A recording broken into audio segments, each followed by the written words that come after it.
Lo primero que hay que comentar del pueblo checheno es que es un pueblo muy antiguo que lleva habitando las tierras caucásicas desde tiempos inmemoriales. Lo segundo es que desde la Edad Media el Islam influenció completamente al pueblo checheno hasta el punto de que hoy en día no se puede entender al uno sin el otro. Por si te preguntabas, sí, son musulmanes suníes. Otra particularidad de Chechenia es que ha tenido una gran influencia del Imperio ruso. No en vano, después de una gran resistencia por parte del pueblo checheno, el Imperio ruso se hizo con Chechenia en 1864. Hasta entonces, el pueblo checheno apenas había recibido influencia externa, ya que prácticamente estaba aislado en las montañas del Cáucaso, y sus tierras eran bastante inaccesibles.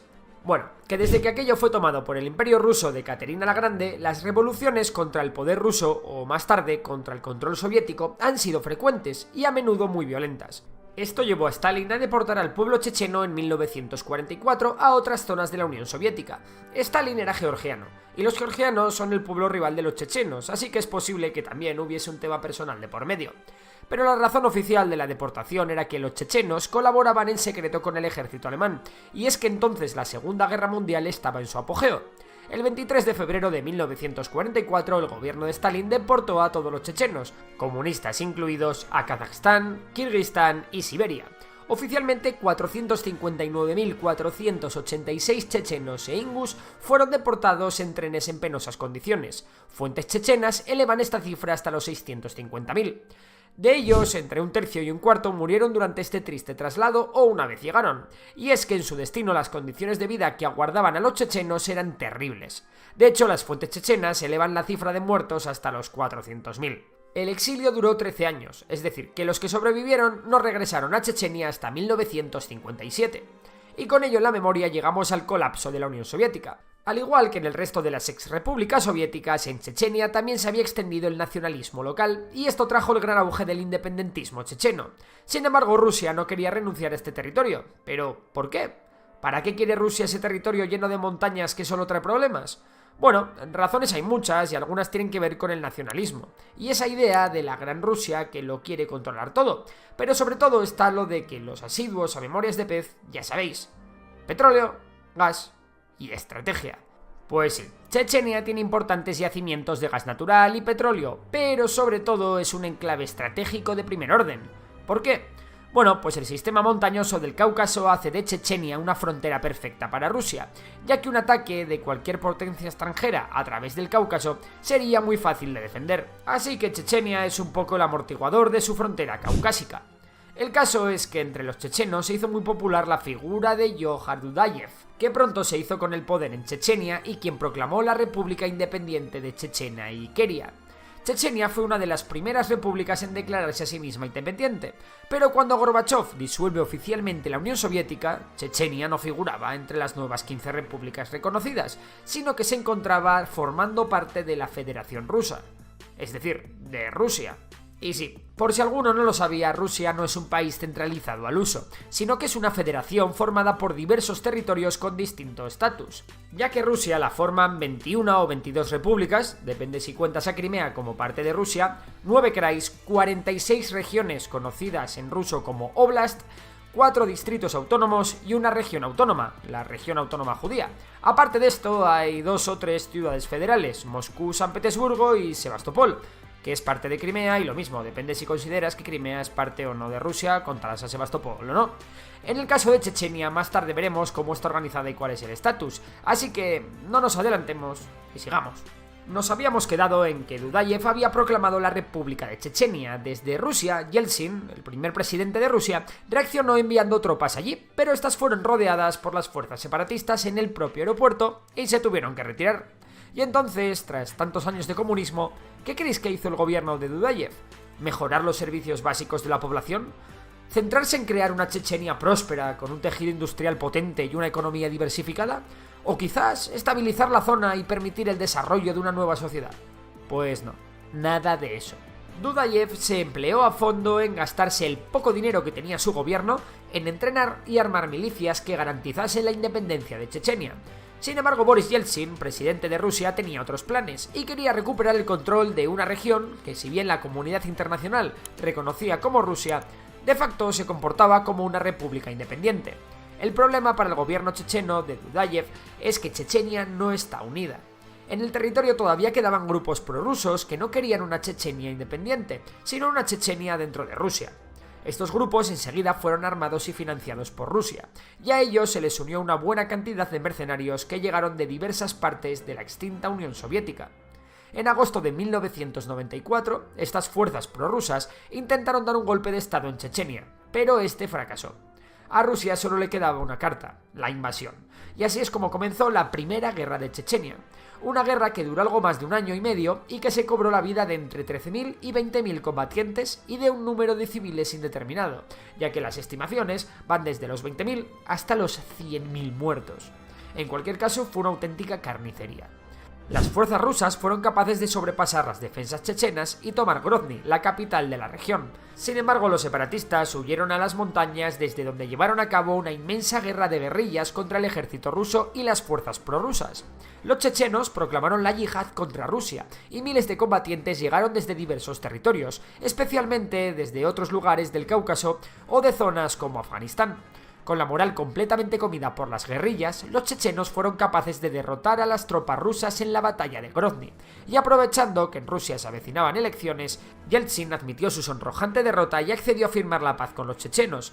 Y es que los chechenos habían organizado comandos para realizar ataques en la propia Rusia, tomando rehenes civiles en lugares tan vergonzantes como hospitales de maternidad.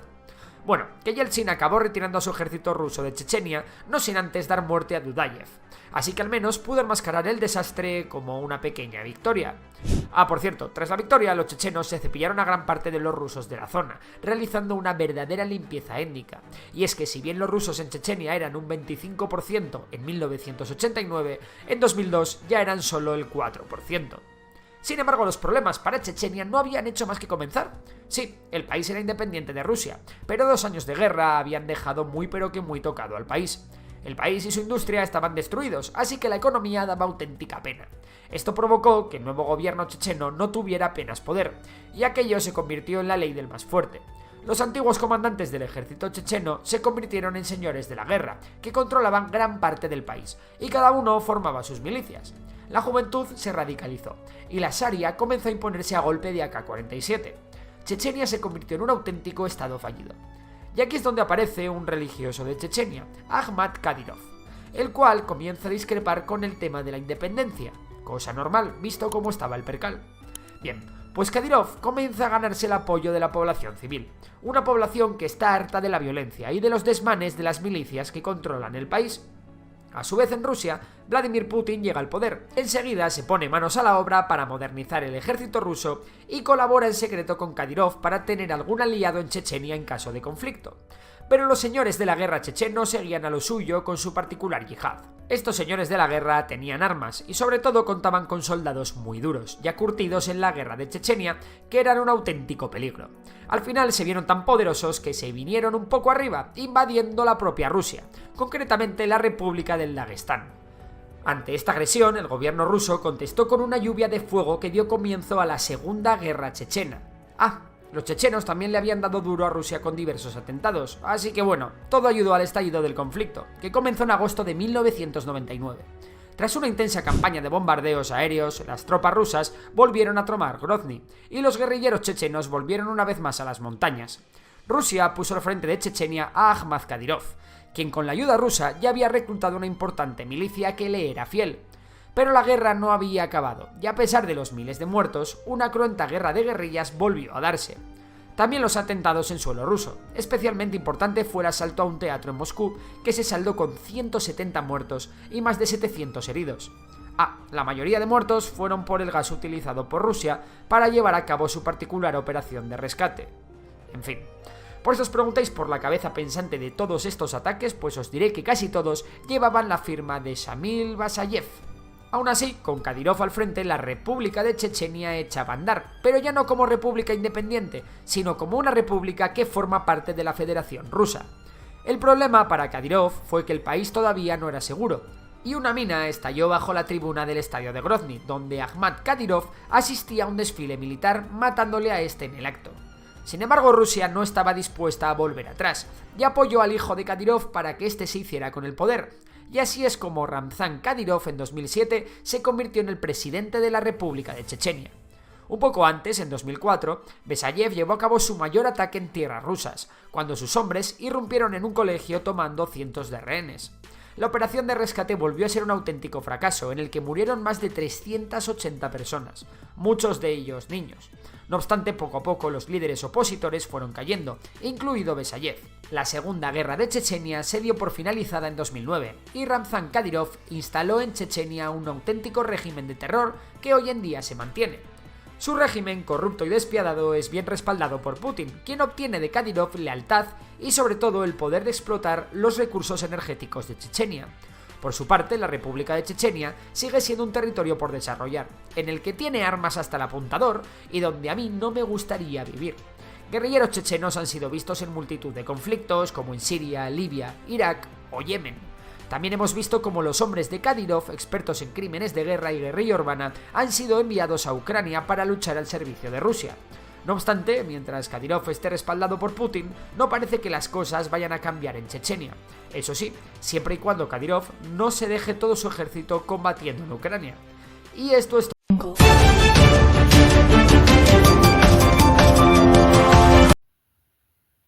Muchas gracias, Daniela. En efecto, me encuentro en Grozny, la capital de Chechenia. Aquí los edificios modernos conviven con las cicatrices de la guerra. Nos referimos pues a la primera guerra chechenia llevada a cabo de 1994 a 1996, lo que fue un conflicto entre la Federación Rusa y la República Separatista de Chechenia, que había declarado su independencia en 1991 tras el colapso de la Unión Soviética.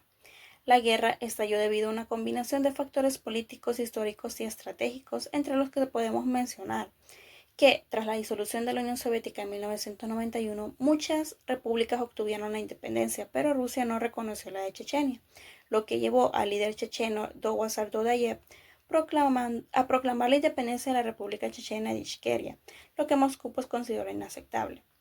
Es así como la región cae en una situación de anarquía con grupos armados controlando distintas zonas. Sin embargo, a Rusia, al intentar influir en Chechenia mediante sanciones y bloqueos económicos, no doblegó a los separatistas, por lo cual la falta de diálogo efectivo hizo que la opción militar pareciera la única solución para el Kremlin. Es así como en diciembre de 1994 el presidente ruso Boris Yeltsin lanzó una ofensiva militar con la intención de tomar Grozny, la capital chechenia, en cuestión de días.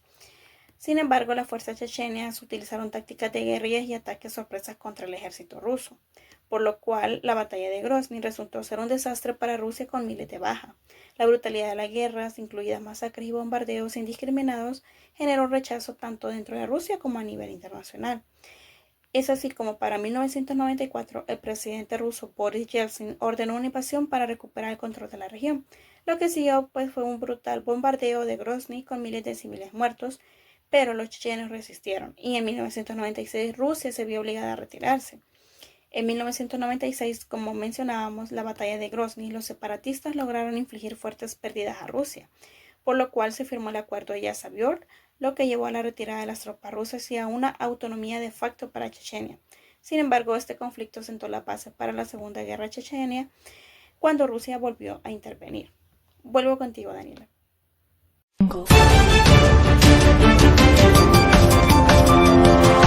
Cabe mencionar que la paz fue efímera, ya que en 1999, tras una serie de atentados en Rusia que el Kremlin atribuyó a extremistas chechenios, el recién nombrado primer ministro Vladimir Putin lanzó una segunda guerra.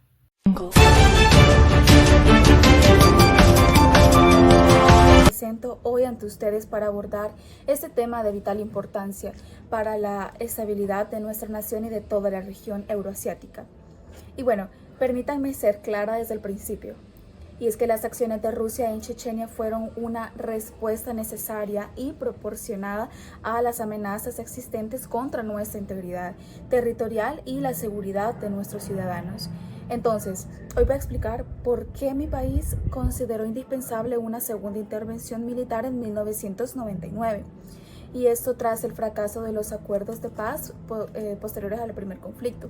Y bueno, tras la disolución de la Unión Soviética en el 91, Rusia respetó los procesos de autodeterminación de las antiguas repúblicas soviéticas. Sin embargo, pues Chechenia no era una república independiente, sino una parte constitucional e inseparable de la Federación Rusa. Entonces, cuando el régimen de Sojat Dudayev declaró unilateralmente la independencia en 1991, fue que Rusia intentó durante años encontrar una solución pacífica, pero para 1994 la situación ya se había vuelto insostenible. Se habían secuestros masivos, tráfico de armas, mercados de esclavos que operaban sin impunidad en nuestro territorio ruso. Además de que hubo un colapso institucional, ya que Grozny se había convertido en una ciudad sin ley donde no existía ni autoridad legítima alguna. Entonces, la primera intervención del 94 al 96 fue sin duda un proceso bastante doloroso y complejo. El acuerdo de Khasavyurt, que puso fin al conflicto, demostró ser un gran error estratégico, porque para 1999 Chechenia ya se había convertido en un estado fallido, sin capacidad de gobernar su territorio, además de que era considerado como un santuario terrorista que amenazaba a toda la región. ¿Y qué nación soberana, queridos colegas, permitiría que parte de su territorio se convirtiera en una amenaza para sus propios ciudadanos?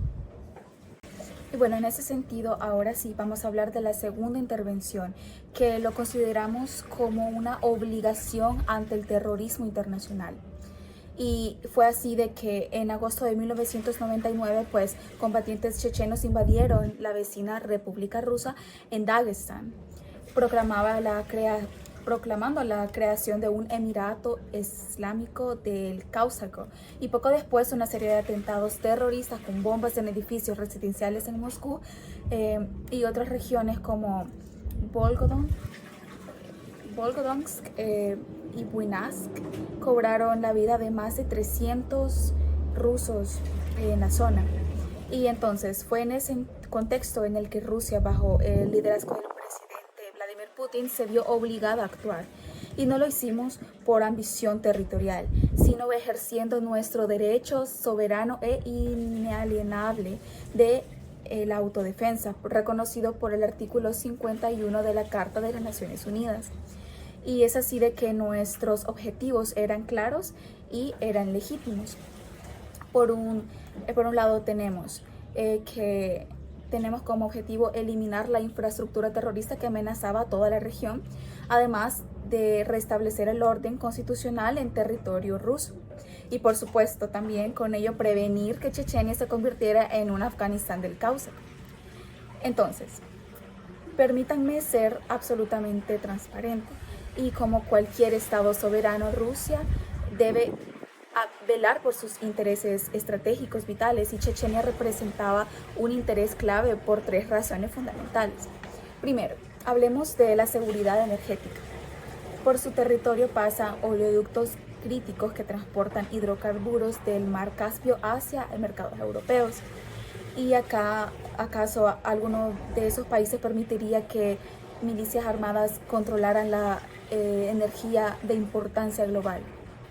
Bueno, como segundo punto tenemos la estabilidad regional, y es que la independencia chechena habría creado un peligroso efecto dominó en todo el Cáucaso Norte, y prefieren ustedes un mapa fracturado de decenas de microestados en conflicto permanente. Pero bueno, nuestro tercer punto es que tolerar la separación unilateral habría sentado un precedente bastante catastrófico para el orden internacional, porque ¿dónde trazaríamos entonces la línea entre la autodeterminación y la desintegración de estados soberanos? Pregunto. Y bueno, ahora, gracias a nuestra firmeza, Chechenia es una república próspera dentro de la Federación Rusa, y Grozny ha sido reconstruida como un símbolo de reconciliación, además de que los ciudadanos pueden participar plenamente en la vida política rusa. Entonces, Rusia no busca justificar lo injustificable y reconocemos el costo humano del conflicto, pero también afirmamos con convicción de que no existía una alternativa viable que preservara simultáneamente tres cosas: la integridad territorial de nuestra Rusia, la seguridad de nuestros ciudadanos y la estabilidad a nivel regional. Y bueno, en ese sentido, Chechenia en los años 90 era un total caos. Bandas armadas secuestraban personas, el extremismo islámico aumentaba y el crimen organizado estaba incontrolable. Eso es lo que dice Rusia, pero la realidad es que éramos un país en reconstrucción. Claro que habían problemas, pero no justificaba una invasión tan brutal.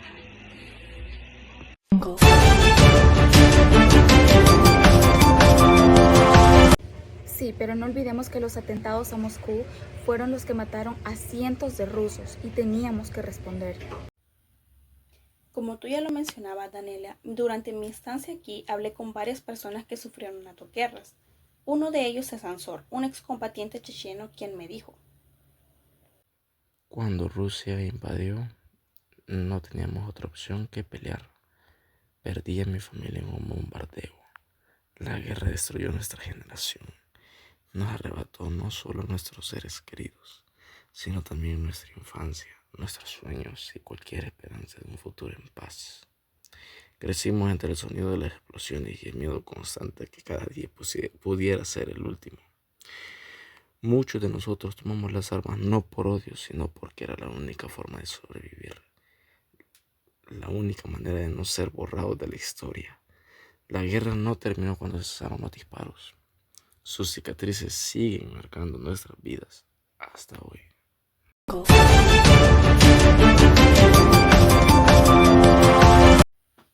Por otro lado, también hablé con Vladimir, un ex soldado ruso, quien me confesó lo siguiente: Nos enviaron a luchar contra un enemigo que conocía cada montaña, cada calle. Perdimos muchos hombres. No éramos bienvenidos y lo sabíamos. Cada paso que dábamos podía ser el último. Emboscadas, minas ocultas, francotiradores, esperando pacientemente. Avanzábamos entre ruinas donde la muerte nos acechaba en cada esquina. No entendíamos por qué estábamos ahí, peleando en una tierra que no era la nuestra, contra gente que no se rendiría jamás. Con el tiempo quedó claro que no solo combatíamos contra soldados enemigos, sino que también contra el propio terreno, el clima y peor aún, contra nuestra propia moral. Para muchos, la guerra no terminó con la retirada, sino que siguió viviendo en sus pesadillas. Bueno, después de la guerra, en 2007, Rusia instaló a Ramzan Kadyrov como líder de Chechenia. Su gobierno trajo estabilidad, pero a costa de represión, ya que con el respaldo de Kremlin, Kadyrov consolidó su poder mediante un régimen autoritario basado en el miedo, la lealtad incondicional a Moscú y el uso sistemático de la violencia. Bajo su mandato, las desapariciones forzadas, la tortura y los asesinatos de opositores se volvieron moneda corriente. Si bien la reconstrucción de Grozny transformó la ciudad en una metrópoli moderna con rascacielos y mezquitas imponentes, la represión silenció cualquier intento de disidencia. Organizaciones de derechos humanos han denunciado la persecución de periodistas, activistas y cualquiera que se atreva a cuestionar su gobierno. Además, Kadyrov ha sido señalado por liderar una brutal campaña contra la comunidad LGBT con secuestros, torturas y ejecuciones extrajudiciales. Kadyrov ha sido clave para mantener la paz en Chechenia, ha reconstruido Grozny y se ha convertido en la región, en una de las más seguras del Cáucaso. ¿Paz? Paz, más bien miedo. Bajo Kadyrov, cualquiera que critique su gobierno desaparece. Por lo mismo que tú mencionas, Jeffrey, hablé con un activista de derechos humanos que me dijo: en Chechenia no hay libertad. Si dices algo contra Kadyrov, desapareces. Los periodistas y activistas han aprendido que denunciar las autoridades del régimen es una sentencia de muerte.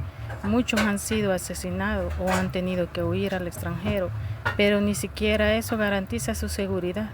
Kadyrov ha demostrado que sus enemigos no tienen refugio, persiguiéndolos más allá de las fronteras de Chechenia. Entonces, Chechenia sigue siendo un tema delicado. ¿Podemos decir que la guerra terminó?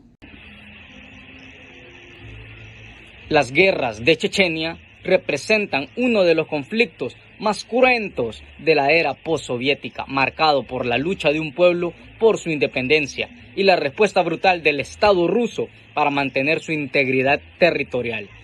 Desde su resistencia contra el Imperio ruso en el siglo XIX, la deportación masiva de su población bajo Stalin en 1914 y su intento de independencia tras la caída de la Unión Soviética en 1991, Chechenia ha sido un escenario de violencia, represión y resiliencia. La Primera Guerra de Chechenia dejó en evidencia la fragilidad del gobierno ruso de Boris Yeltsin, mientras que la Segunda Guerra de Chechenia consolidó el poder de Vladimir Putin, quien utilizó el conflicto para proyectarse como un líder fuerte y decidido.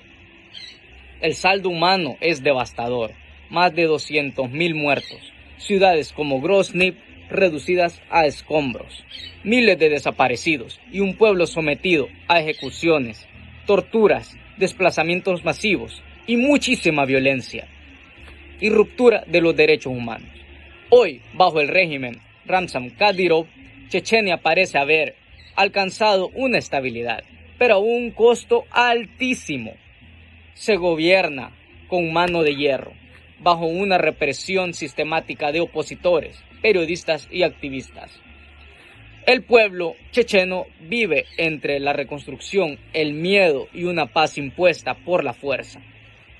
Las guerras de Chechenia no solo redefinieron la relación entre Rusia y sus regiones separatistas, sino que también dejaron una cicatriz imborrable en la historia contemporánea del Cáucaso y de todo el mundo. Este conflicto nos recuerda que la autodeterminación de los pueblos y el derecho a la paz siguen siendo temas pendientes en muchas partes de nuestro planeta. Hasta aquí mi reporte.